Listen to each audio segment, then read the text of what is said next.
To'xtayeva Dilbar Roziqovna. Hozir 77 yoshdaman.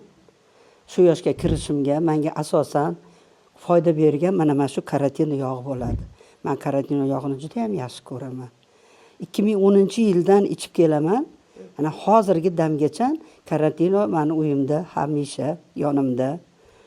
Men bu karotinodan bilasizlarmi, qancha dardlarimdan qutulganman. Kamqonligim, yuragimda sinokardiya bor edi, tez urib ketish. Shamollaganman, двухсторонний o'pkamdan shamollaganman, двухсторонний воспаление, brachialniy astmam bor edi. Ichki buqog'im, ko'zim zreniyasi yaxshi emas edi. Qarang, mana shu karotinoni, ko'mir suvimizni, mana maysarani, mashlarni ichib men juda o'zimni yaxshi his qilganman. Qaranglar, 2010-yildan to 20-yilgacha, hattoki 20-yilda men Covid bilan kasal bo'lib ham, mana shu narsalar bilan chiqib ketdim. Qarang, 22-yilda yana men katta operatsiya bo'ldim. 4,5 soatli operatsiya.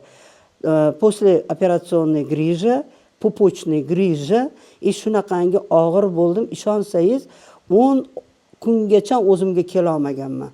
Baqirib butun больницani boshimga ko'tarardim. Ana o'tda yotganimda ham menga yana shu yog' bilan maysara, kalsiy olib kelib berishdi. Shundan ichib Kamalayev ichardim.